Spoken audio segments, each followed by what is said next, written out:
Welcome everybody to another episode of Mariel Talks Pop. My name is Mariel greeting you from Mexico City, and I have here with me all the way from the beautiful New Zealand, Kiwi pop singer, Kaylee. Hey. Hola, ¿cómo estás? Yes, kia ora. I'm Kaylee. How are you, Kaylee? Good, good. I'm excited because we'll finally get to have a summer here in New Zealand. So I'm looking forward to Christmas and going on holiday. Oh yes, I forget you are in the other hemisphere. Yes, of course you are. Yes, our You're summer is at the end of the year. Yes, well, I am very thankful that Kaylee was able to say yes to this interview because I know she's really busy and obviously has a lot of things to do. But I wanted to talk to you so bad because I've been a fan of you for years, and now Oh. it's finally the time to talk to you. Oh, thank you. I appreciate it. No, I got the email and I thought, yeah, why not? Let's just do it. We'll fit it in. We'll make it work. Oh yes, thank you. And all the way from New Zealand, you know, we are 19 hours different. So it's been Yeah. crazy, you know, scheduling at a right time for the both of us. But yeah, we made it. Yeah, I went on Google. I was like, "What is the time in Mexico City if I am in New Zealand?" And I was like, "It's a whole other day over there." I was like, "Oh my gosh." Yes, it's a Hoping long. when I gave you a time, it was gonna work out. Yes. So thank you again. Thank you so much for joining me today. And well, let me tell you that I'm a huge fan of 2001 and 2002 pop music, and your music came right there. So right on that time. How does it feel that it's been over 20 years now, Kaylee? I feel old. I'm not gonna lie. Um, I I love that I came out with music in a time where music was absolutely at its peak. Pop R&B music was so much fun to make, and you were trendsetters if you had music in that era, and you were setting trends and styles and all sorts. So it was a fun time. Plus, things didn't cost as much as they do now. Mhm. So looking at the budgets then, they were huge and one of the biggest for our country anyway. But now you look at them and you think, "Oh my gosh, like, how did we spend that much?" Like, that was an oily rag, you know? So, music has definitely evolved and it's changed over its times, and if you see now, they're sampling a lot of those songs from back then. So, I've even had some singers approach Mhm. me to remake, like, songs like "Can You Feel Me" or, 1+1, and I think, "Yeah, sure, go ahead." So, yeah, no, I definitely feel old though. Like, I work with, quite a few people because 'cause I'm a radio announcer as well, Mhm. and, some of my colleagues were born in 2001. Yes, I know. I know. I feel so old that too when people says that they're born, you know, after the 2000s. I feel like, oh my God. Yeah, yeah. So, yeah, no, but I still love the music, I still love listening to the album every now and then. My kids surprise me because they have, favorite songs on the album as well, that they like listening to. So, yeah, it's always fun to reminisce and look at the accomplishments that I was able to achieve as New Zealand's first female solo pop artist. Yeah, and besides, you were also the first New Zealand singer to achieve four top 20 hits from a debut album. Yeah. I mean, how was that for you at 16? Oh, it was a big learning curve. I don't think I was as prepared for it then.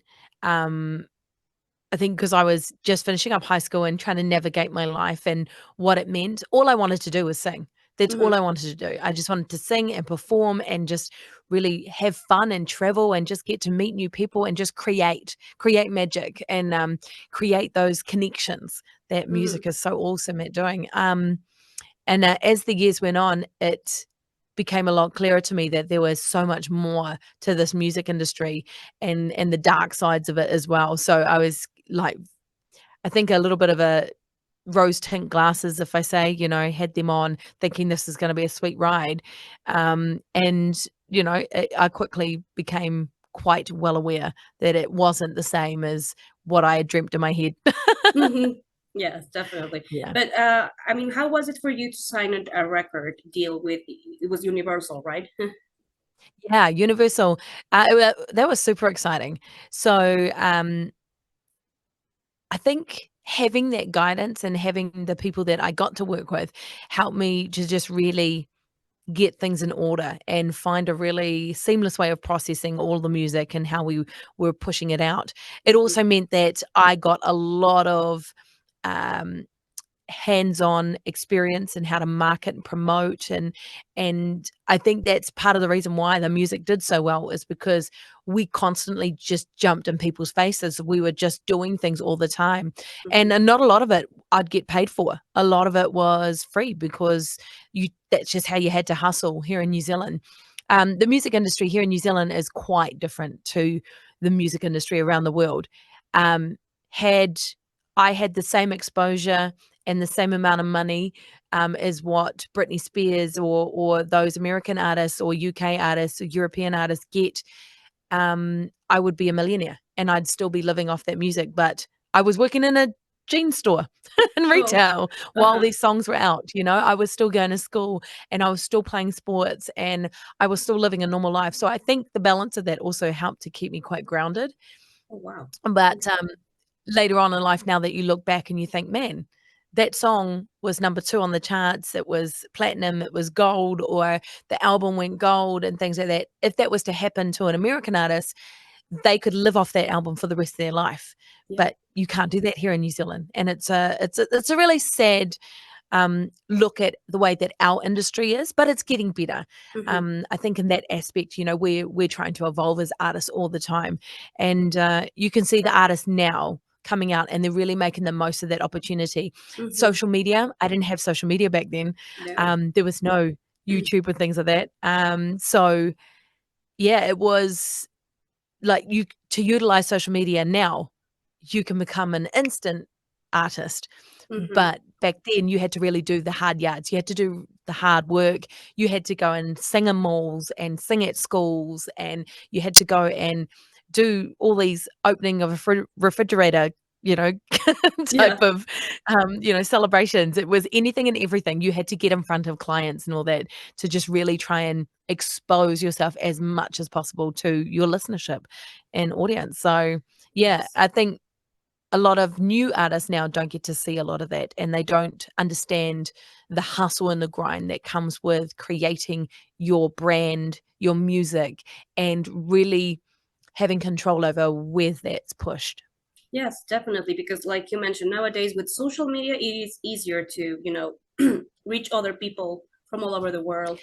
Um, Kind of, I mean, like you can have I mean, like being in radio, I understand that looking from the other side of the desk, you can see artists trying to push music, and music changes every 10 seconds. There's someone releasing a brand new single or digging up some old school hook from a song dropped 5 years ago and they're saturating it through TikTok. Like at the moment, there's a song that dropped 4 years ago and it's now number 1 on the charts or number 2 mhm, on the charts. mhm. Miguel, Sure Thing. 2010, it hit TikTok and jumped back up the charts. The Weekend, these kind of songs. So, songs and images can change every 10 seconds. We're such an instantaneous audience now that we expect brand new music to hit all the time. And we're always looking for that next best hot thing so we can be the first. Yes. So you can see the downside to being an artist where your song might be hot for 10 seconds when you got to automatically come up with something else. A TikTok Mhm. dance, Yeah. Well, and to just yeah, back well, it. back in the day when you released your album, it was more exciting. At least for us, the fans. It was like, oh, I hope she releases new music. I hope she releases a new video. The waiting was different than it is right now. So, um, Yeah, and you had the lyrics to the songs inside the CD. You could yes, open it up and you could sing along. that was the best part when you got to buy the CD and see all the songs and the producers and stuff. And I was about to ask you when you first saw, did you, because I didn't know that, did you write any of the songs from the album? I helped co-write a few of them, but Matty J. Rise was the main head writer and producer Okay. for it. He's actually the one who I auditioned for, Oh. and it was supposed to be a group. Um, but when we did the demos, he had these great ideas, and "Lose My Cool," "Broken Wings," and there was one other song, "A Lifetime Left to Wait," I think Mm-hmm. that he had already had written. and we did a demo of 4 tracks. Lose My Cool and Broken Wings was on one of them, and we shopped that around, and the record company came back and said, "Hey, look, we think the idea is great, the music is awesome, but we want to sign just the girl." Okay. And so, yeah, I had to make a decision whether or not to stay in a group, which I absolutely loved, and they were amazing, or go as a solo artist. Um, yeah, and I mean, how do you make that decision at 16 years old? I know. Like, you yeah, I don't even know myself, let alone, know how I would react to that it was so hard. And I always think, did I make the right decision? Looking back, I love I loved every minute of it, and I don't think I have any regrets. Did I know a lot about what was going on? No, no. Mhm, Should I have known a lot more, and should I had more trusted people around me? Yes, I should have, mhm, mhm, because you can always navigate through life, and you can always feel like you trust people. And as a naive 16-year-old, all I wanted to do was sing. So just point me in the direction of a stage and a mic, and I will sing, and we will have some fun, and I want to create choreography and a show. And yeah, I mean, 1+1 was a fun time, because when we were writing and recording that, the boyfriend that I had at the time, he was just such an avid cheater. mhm. Oh, that fit perfectly. Yeah. Yeah. So yeah, "That ain't my skanky bra" was a great line that actually came from an auntie that was with me in the studio at the time. Y- That was what I was about to ask you. Those lyrics for a 16-year-old sounded, like more sassy for what other 16-year-old singers were singing. And those aren't my panties and that in my skinky bra. Yeah. Yeah. I hate to say it, but I wasn't your average 16-year-old. I mean, I was sneaking into bars to perform in the Oh. band and Mm. telling the guys that I was 18, and indeed I wasn't. Oh. So I wasn't your average 16-year-old. I was trying to gig with bands and trying to, I guess, hone my skills in performance, especially live performance. Hmm. Yeah. And So, yeah, definitely not your average 16-year-old. no, definitely not. And if you see the album now, it has a lot of things, like pop, R&B, hip hop. It's really mixed. You can see a bit of everything. Were you always interested in doing all that, or did you have any other ideas? Did they listen to you? Always loved pop and R&B. I think Mm-hmm, there's always a love for it. I think because at the time, that's what I was surrounded by, and that's why I was influenced by. Um, I think given a chance, being Māori, maybe being able to insert a little bit more culture into it, but I understood the process on which we and the direction in which we were going. So I understood also that you kind of need to play the game a little bit as well. You need to be able to, you know, please the record company who's actually paying for it, mm-hmm, mm-hmm, and give them the singles that they want, and then you're able to work in and weave in a little bit of yourself in there. Come the second album, you can, navigate a little bit more of yourself and a bit more about what you want. I'm a big fan of R&B music, mm-hmm, hence the reason why I'm a radio announcer on a number one hip hop and R&B station here in Aotearoa in New mm, Zealand. So I've been here for 12 years and seen massive evolutions of hip hop and R&B music, and how a lot of pop R&B music also correlates with that as well. So yeah. yeah, I think we were onto something really great, and I think we were quite ahead of our time. And like Matty J, he's just such a musical genius. He can Mm-hmm. hear so many little things like Broken Wings, um, that ding ding ding ding ding ding ding I ding. love that Um, part.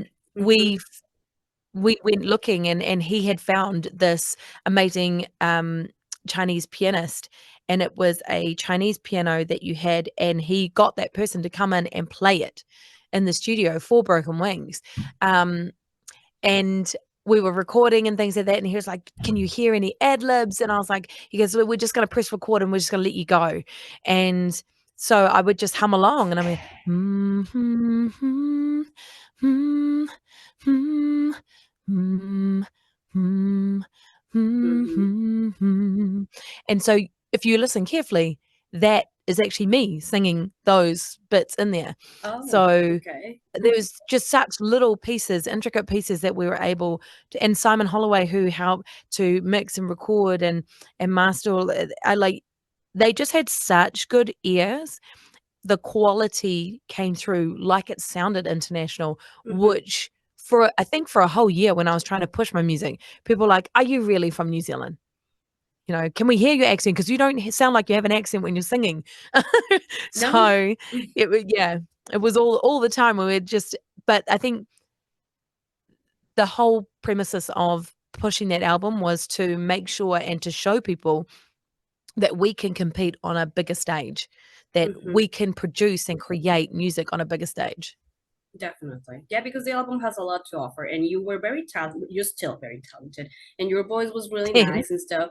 And there's a question from one fan and for me too. What about the song Excuses? It's a very crazy song. What can you say about that song? Because every time I listen to it, it's like, this is like some kind of mix between, Lil Kim or, or and other R&B singers and not from for a pop album. So that's one of my most requested questions.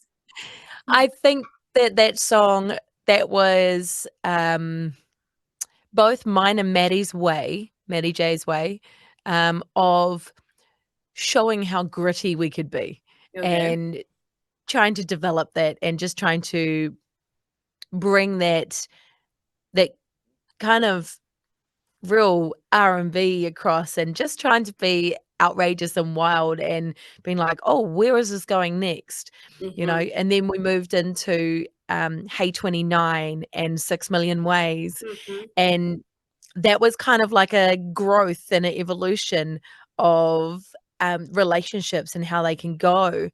I know at the time it seems silly, um, but, yeah, I think being at least 17, 18 years old and really putting those down, those songs really became a lot more personal. Mm-hmm. Mm-hmm. Yeah, so it was just about a way of just showing a little bit of griminess in it, an evolution of growing and the growth that you do when you finally have that first love and that heartbreak, and then you evolve because now you realize that that doesn't define who you are, and Mm-hmm. you move on. Yes, definitely. And now your favorite song from the album? Oh, that's a tough one. Everyone always asks me, "What's your favorite single?" And I say, "Broken Wings." Um, my very favorites, I have 2, 3, 3. Yeah, Okay. 3. Can I have 3? Um, Yes. so I love Hunger. I Mm-hmm. love that one because I love performing it live. And, I love Tonight. Mm-hmm. Tonight is a really just a really, I felt when I was recording it, it was I had my picture of my ideal man, my Prince Charming, Okay. and who I would sing that to, and how I felt about that person, and not necessarily sexually, but it was how I would emotionally feel about that person because I had been through such a ridiculous first relationship and had Mm-hmm. my heart broken. You know, it was I guess an ode to what I want as a woman when I Okay. go, in my future. So Mm-hmm. it's a very sexy, it's a very, romantic song. Mm-hmm. It's, definitely not for the kids. No. No. Definitely not for the kids. Um, but yeah, I think, and vocally, I think that I really enjoyed singing that song, and I still enjoy singing that song because I vocally can just hear it just go to different places all the time. So, yeah, Hunger, Tonight, and Broken Wings, I think will always be my favorite Mm-hmm. because it was the song that launched me. It was the song that created the pathway for my career. Yes. And even though it was a cover, let me tell you, here between us girls, you are my favorite. You are my favorite version. Thanks. Yes, definitely. Because I know the original one, but no, I don't get it. It's not the same. Well, it's got that little Tupac, "Ooh, child, things are gonna get easier." So, so we got those little bits in there as well. So, it was also an ode to quite a few different artists that we loved, and that was a genius little implant of Matty J, put that in there. So I'm like, "Oh, okay. I like Yeah. this. Alright, let's do it." Yeah. Yeah, it was a very good choice as a first single for sure.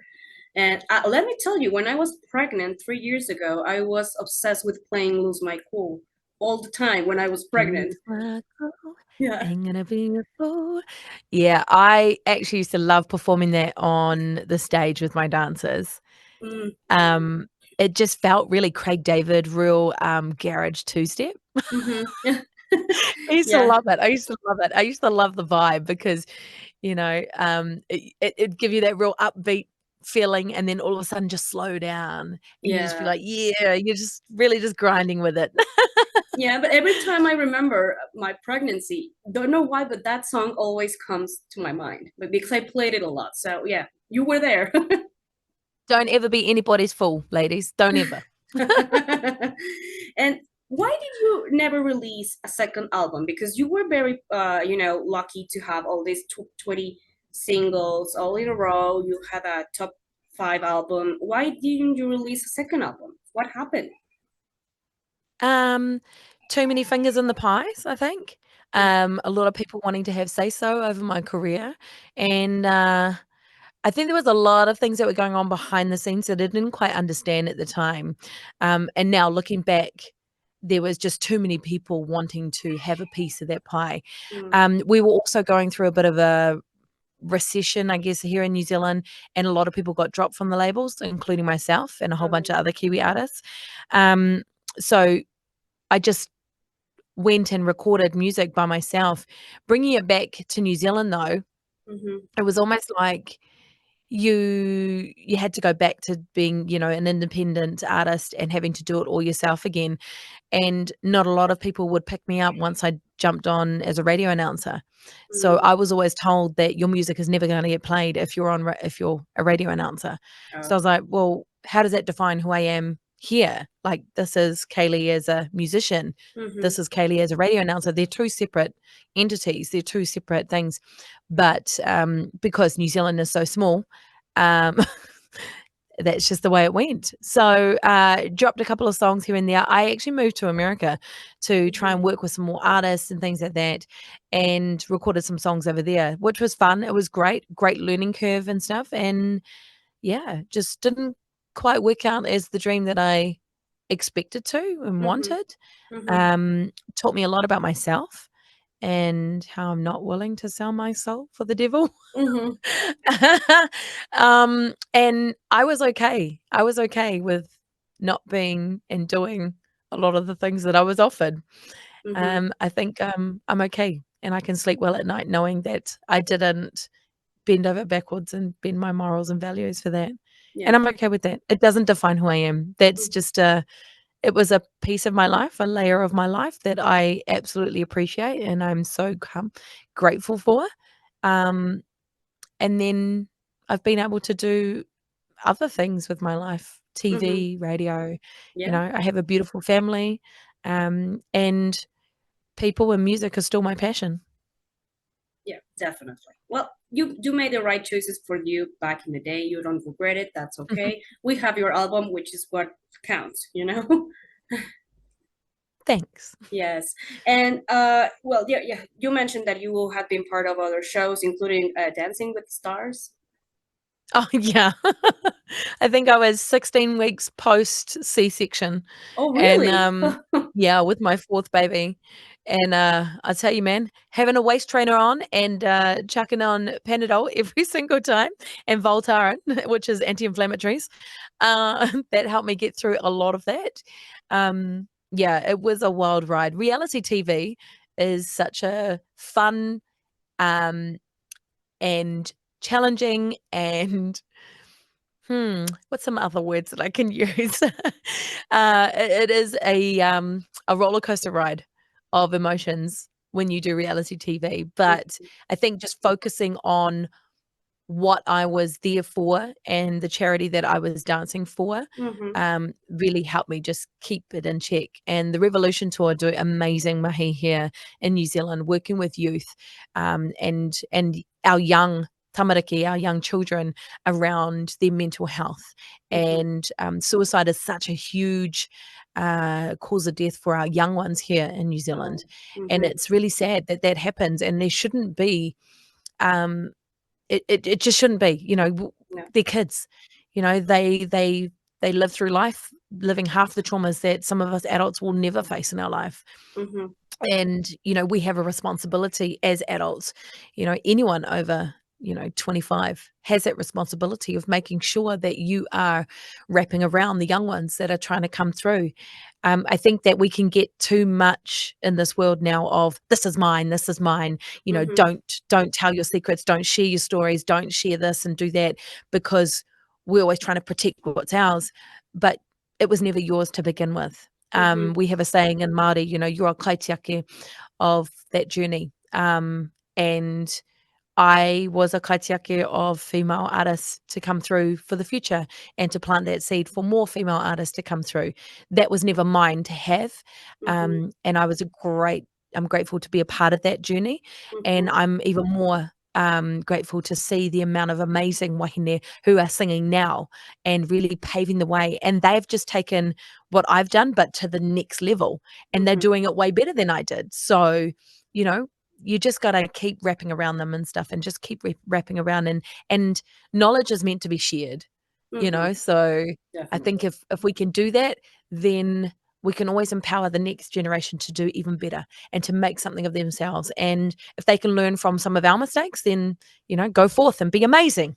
Exactly. Yes. Well, thank you for your beautiful words, Kaylee, and thank you for sharing this time with me. I know that we had only a few minutes because I know you work. Kaylee works in a radio station, Maydays with Kaylee. So I really appreciate that you took your time to be here with me, and I'm really looking forward to see you in the future, probably with more time. Oh, hey, thank you so much. Appreciate you, reaching out, getting in touch, and even enjoying the music. Like I thank you for sharing the story that you used to listen to "Lose My Cool" with your baby, with your Pepe, and I think that's so beautiful that you can still enjoy the music even now, Yeah. 21, 22 years on. Of course not. I mean, your music will always be there for us who are forever young. You know, I always say we are Oh, forever young. it's So available on Spotify now, so we didn't have that back in 2000. So go forth and stream it now on Spotify yes. if you want. Now, for last thing, what are your social media? How can Oh, people find you? so Instagram, you can find out all that I'm up to on I am Kaylee1, and Facebook, I am Kaylee, Klee, no apostrophe in there. So just go and give us a follow and stuff if you want. Otherwise, you can always just come stalk. It's okay. Okay, thank you, Kaylee. And well, I send you big hugs to you all the way from Mexico. Muchas gracias. Muchas gracias, and kia ora, which is have a wonderful day. Oh, you too. Well, see you next time.